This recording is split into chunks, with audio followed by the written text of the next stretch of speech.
Network to the world. Subscribe now to the Hot 97 YouTube channel. It's Ebro in the Morning with Laura Stiles and Rosenberg. Ladies and gentlemen, it is Ebro in the Morning. And we have friend of the show, the man next to the man. What is your actual title, Mark?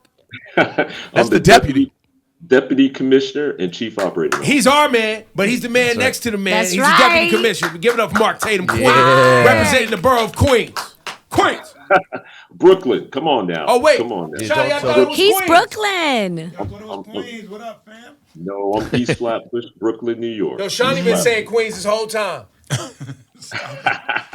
Come on, get it right, Ebro. He just likes the Caribbean connection with Mark. That's what it is. I know it was a connection. Brooklyn. So, Mark, it was must-see TV the last several weeks. I would love to hear any feedback from the NBA on just the whole playoffs. I mean, the finals now obviously are the finals and people are into it, but it felt like, I mean, from the play-in all the way through was just phenomenal games. Absolutely. And I would take it back to the regular season because with less than 2 weeks left in the season, 26 teams, 26 of our 30 teams still had a chance to make it into the playoffs. Right. And so that excitement really led into the last 2 weeks. And I think when these playoffs started, when you asked people around the country and around the world, who's the favorite? Who do you think is going to win? No one could tell you. No one could tell you. And that's what actually played out during the last 2 months of the playoffs here, where you had everything from a 1 seed to an 8 seed, right? And in this finals, it's going to be a history-setting finals because either the Denver Nuggets are going to win their very first ever championship, or for the first time ever, a number 8 seed will win a championship. Amazing. And a playing team. Remember, this Miami Heat team was down with less than 3 minutes left in the 8th seed playing game. Yep. In the playing game. So they are playing team making the finals. So they've already made history just by being here. Now, do you guys have any concerns with the regular season with regard to how successful the play-in has been and with regard to the success you've seen with an 8 seed in the Miami Heat? Do you ever worry that this will make the regular season feel less important than the postseason, than it used to in the past, I should say? Not at all. And I would say this season was a perfect example of that. The fact that you had 26 teams competing with less than 2 weeks left in the regular season, what it shows is that what the play-in tournament now has created are these different tiers. So you have teams fighting for home court advantage. That's the top 4, right, in your conference. And then you have teams that are fighting for top 6 because you don't want to be in that 7 through 10 in the play-in. So what it's created during the regular season is that really every game matters because you don't want to slip to that 5th seed or 6th seed, and you certainly don't want to slip into the 7th or the 8th. Yet the teams down at the near the bottom still have a chance because they know now if they are in that 10th seed that anything can happen. If they win 2 games, they're in the playoffs. So this isn't going anywhere. Let's just be real. This play-in thing is going to be around. It's going to be around. It's been a huge success. The ratings for it have been up. The fans are telling us they love it, so it's not going anywhere. Now, for us, it was tough to report because we were highly disappointed with the whole Morant suspension and all of that and just everything that happened with him. The first time, the second time, I mean, I don't have to tell you. But, and I know you probably have, you have to be very careful with what you say. But what can you tell us? What can you tell us about the suspension? Yeah, it was. It was very disturbing. It was disappointing what we saw. I will tell you that we are still working through the process here with Ja. And what we thought was that it didn't make sense to distract from this finals, the great finals that we're having. The fans really, that's what they want to see. Ja has been suspended indefinitely, but I would imagine that shortly after the end of the finals, what we and the Players Association have discussed and agreed on is that we will deal with and announce the results of that investigation once the finals are over. Mark, do you guys feel as leadership of the league that there's a bit of a pickle that you guys are in, like you just said, right? You said, listen, we don't want to distract from what's going on the court. It's a great finals. We don't want to make the storyline about off-the-court antics of a particular player, but let's focus all our attention on what our primary product is, what's on the floor. But as the, ruling body and people who have to hold people accountable, when these off the court antics like this happen, are you guys in a situation now where you feel like you have to make an example here? No, I don't think it's about necessarily making an example. It's about understanding the facts of what happened here, really going through that process of doing an investigation, understanding what happened. And then it is about holding people to the accountabilities and the standards that they have as NBA players. And by the way, this holds true for coaches, it holds true for executives. So for the NBA family, there is a standard that we have to uphold. And if people aren't living up to that standard, there will be consequences. And we will deal with those. So yes, we have dealt with many on-court issues before, again, with different stakeholders in the NBA family, and we will continue to do that. So would you say that it's what's the breakdown between accountability and consequences, protecting the league's brand, and also protecting the player himself? Like, what's the breakdown there? Yeah, I think that it depends on the situation. And I think that everyone that is part of the NBA family, like I said, has to be accountable for their actions and the things that they do and don't do. And so that's something that everyone is responsible for. When it comes to the players or again, whoever is the person that is in question, we have to get to the facts and we have to understand that. And depending on what gets uncovered and what the issue is, we deal with that. And sometimes that includes different training and education and making sure that whoever it is, whether it's, again, a player, a coach, an executive, that those people that we're dealing with that issue in the appropriate way to actually deal with whatever the circumstance is. I watch on social media, most human beings walking the earth aren't representatives of one of the most prestigious sports, professional sports leagues, on the planet, right? And so you have young people thrust into this pressurized situation that I'm sure there's a document. I haven't read it. I'm sure there's some sort of conduct codes and all these things, documents. It's kind of like when you was in elementary school and they used to make you sign the dress code. Did you really read it? I signed the dress code. You know what I'm saying? Like, all right, I'm going to school, Mom. See you later. But I, in some regard, I think there's work to be done for you guys in there. It feels like the vast majority of NBA players understand that I'm a representative of not just myself, the team I play for, and this prestigious professional sports league, and I'm paid an incredible amount of money to be a representative. But you see it on social media where people say, well, guns are legal in that state. Why is it a problem? For the young people who, might be coming up and have aspirations of playing a professional sport and don't understand how when you're not in uniform, but you're still that person who represents a company, a corporation, a league, how that is factored into accountability and decision-making when it comes to codes of conduct. Can you help out there? Yeah, no, absolutely. I would say that when players come into our league, there's an extensive rookie transition program that they all go through. This is a program that we do in collaboration with the Players Association. And so right off the bat, when players enter into the league, we bring in several experts. We bring in financial experts and security experts and social media. And by the way, we bring in former players as well, or current players and former players to come in and talk about some of their experiences as they entered into the NBA and made this adjustment, because it is a fairly significant adjustment and change to your life and things that you have to now worry about that you didn't have to worry about. But we put a tremendous amount between us and the Players Association in training, development, and then every team has a group of support people that support the players as well. So we're surrounding players collectively between us and the Players Association with the resources they need in order to be able to go about as normal of a life as they can and to conduct things in without too much uncertainties, if you will. Right.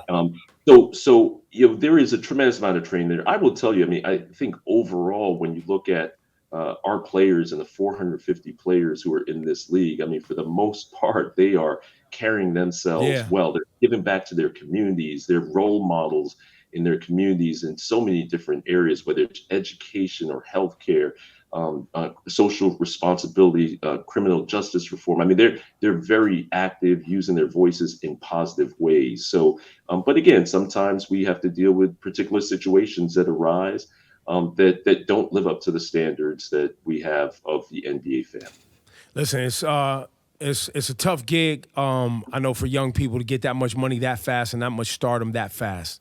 We all kind of understand that, but is also the other side of it is part of growing up is accepting accountability and responsibility for your actions and understanding. And it sounds, and I think what Rosenberg was alluding to a second ago with, the health of the individual, right, is the reality that when you are, young and you become, as big as Ja Morant did in such a short period of time, the other factors of support systems, right, whether it's, partying, other, drinking, these other things that, the most established, mature adult even deals with addiction problems, right? 45, 50 years old, people are still dealing with, things that just never got addressed about how they came up. So it's a tough situation, and I'm sure the world's going to be watching to see what you guys make a decision here with Ja Morant.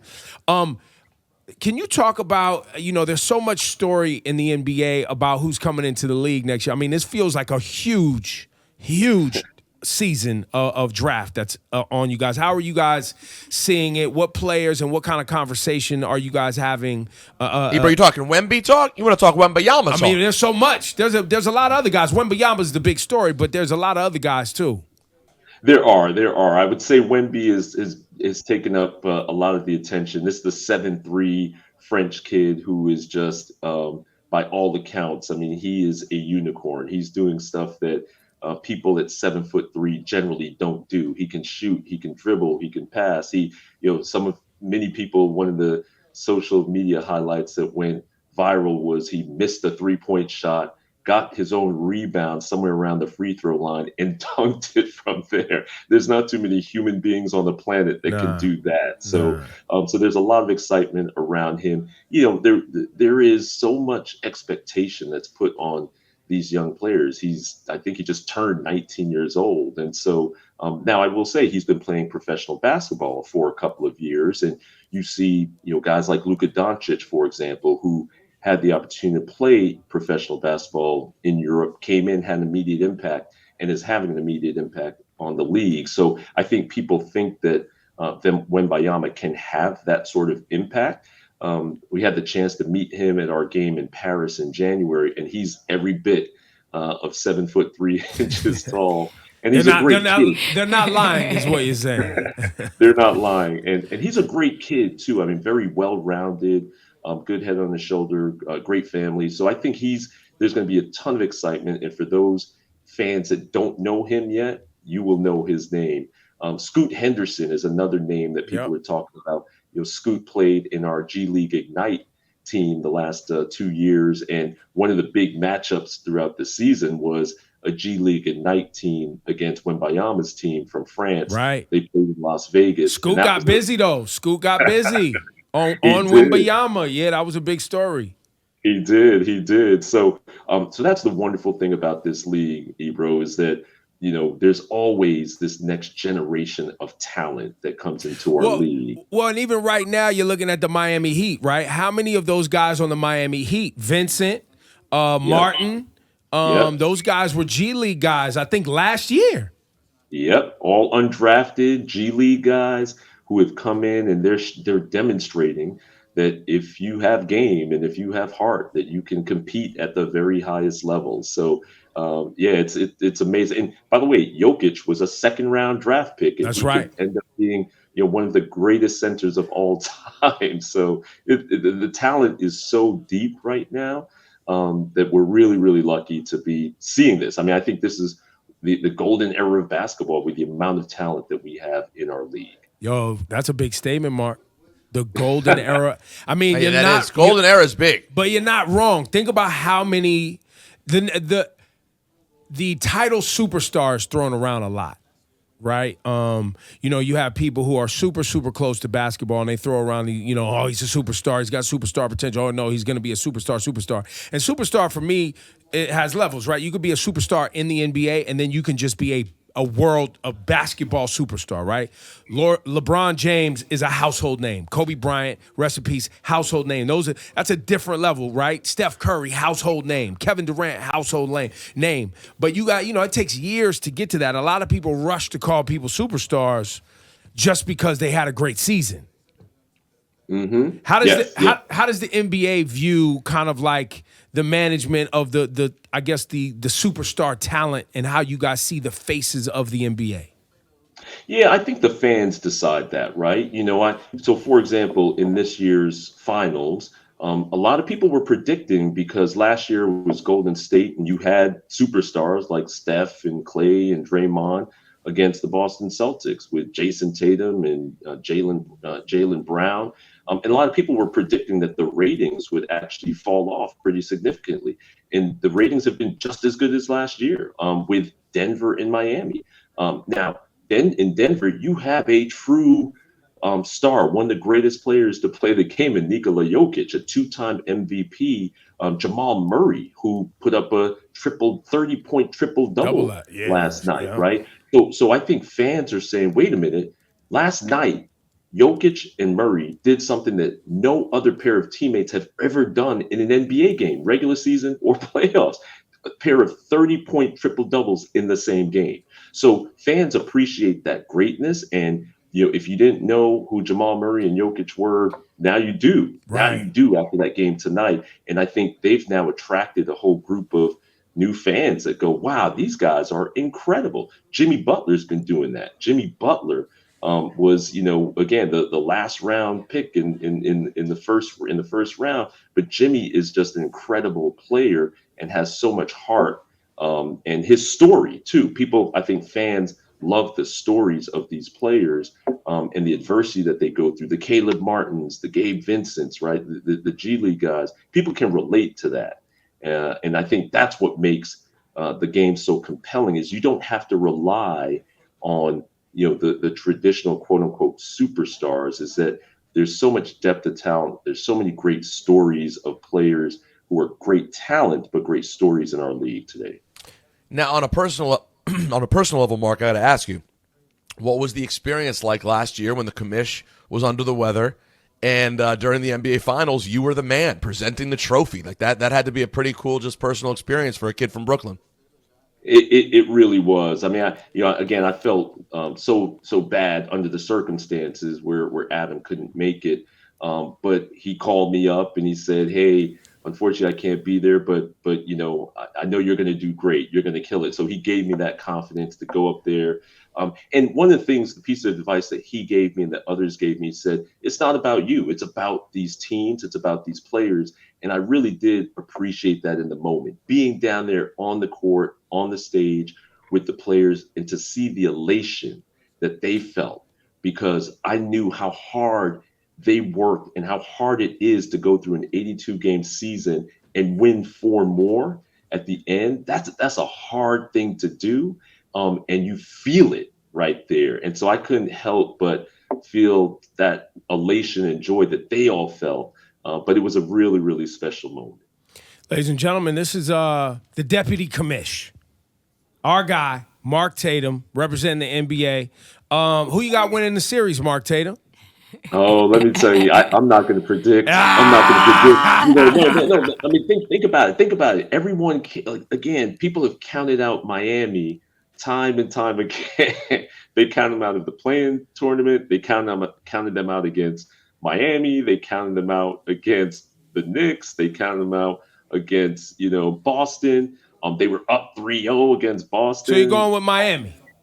I didn't say that. Denver's been number one in the West the whole time. So you're down there in Miami right now because the next game. When's the next game? Saturday? Next game is Friday night. Yes. And how many of Pat Riley's championship rings is he wearing at one time while he's standing on the floor, just so he can intimidate the other people out there? He's probably got all of them on his person. All 9, right? He's wearing 9. Yo, it's crazy. Exactly. Yo, Mark Tatum, thank you for joining the program today. It's great seeing you. Come back anytime. Mark, Thanks for thank you, having man. me. Thank you very Thank much. you all. Bye, Great Mark. to see you all again. Yep. Bye bye.